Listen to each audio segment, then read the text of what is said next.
One Battle After Another is the first film to be screened in VistaVision since 1961's One-Eyed Jacks. We might have actor Giovianni Ribissi to thank for it. Hey, I'm Mike. I studied film, I work in TV, and I love movies. I'm lucky enough to live in one of the 4 cities in the world where Paul Thomas Anderson's One Battle After Another is being screened in VistaVision. Last year I talked about The Brutalist, which was shot in VistaVision, but it was presented in 70mm IMAX, and most of those are digital projections. Only a few, if any, are screened on celluloid anymore. I walked into the Regal Union Square in New York City yesterday, the lights went down, and then I heard it.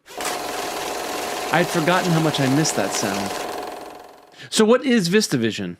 Here's what I had to say about VistaVision when The Brutalist came out. By the early 50s, the film industry was in a recession, due in most part by the popularity of television. Film studios were scrambling to come up with new, eye-popping technologies to lure audiences back into theaters.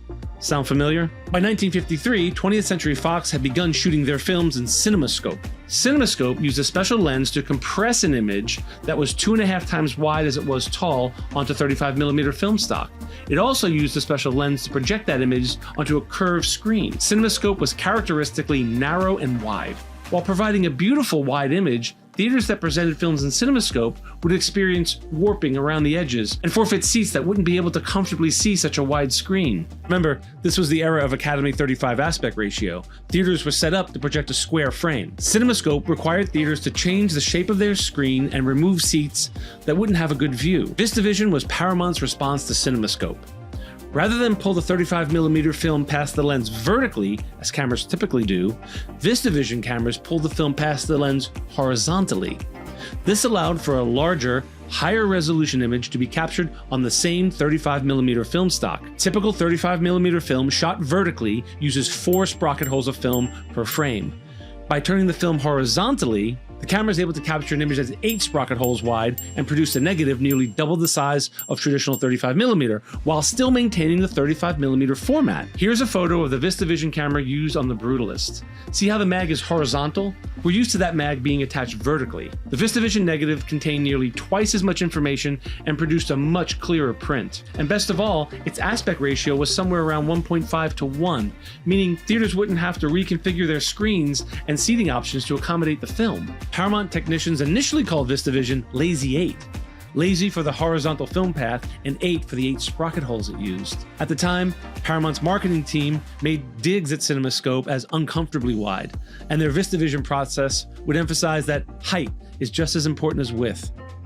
The first VistaVision film was White Christmas with Bing Crosby, and was a huge success. Probably the most famous director to embrace VistaVision, though, was Alfred Hitchcock. He used VistaVision to film To Catch a Thief, The Man Who Knew Too Much, Vertigo, and North by Northwest. For a while, the two technologies competed for dominance, as seen in this advertisement. That's B-movie actress Marla English on the left, posing with a VistaVision camera, and on the right is Marilyn Monroe holding a CinemaScope adapter lens. By the late 50s, though, the thrill of VistaVision wore off. CinemaScope hung on until about 1967.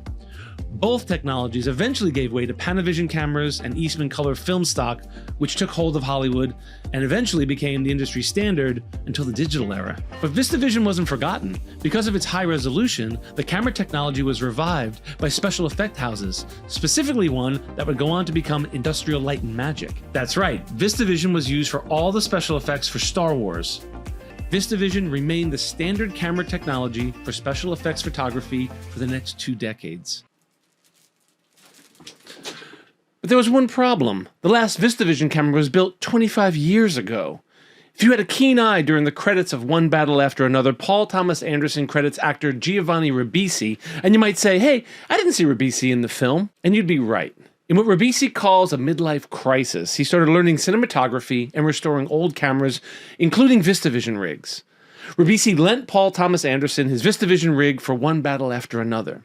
The actor has said that he worries that if no one is keeping these cameras in working order, the format will die. Which is also why I trekked into New York City to see One Battle After Another for the second time, this time in VistaVision. I was in Las Vegas for a shoot on the day One Battle After Another premiered. It was showing at the Palms Casino in digital 70mm. I was one of about 15 people in the theater that could have held a couple hundred. You know me, I've talked about this before. I support the theater experience. If we stop going to the theaters, they'll stop showing movies in theaters.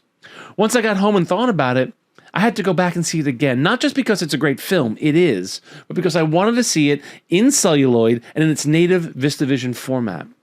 Luckily, I live in New York, one of the 4 cities in the world screening one battle after another in its native celluloid VistaVision format. Some people follow the dead or fish, others need to buy expensive watches. This is my vice. I get it, not everyone is like me, but I sat in the theater with the soft sound of the projector behind me and watched a film. And I can tell you, for an 11 a.m. screening, the theater was packed. Maybe it's a dying vestige of a bygone era or the start of something new.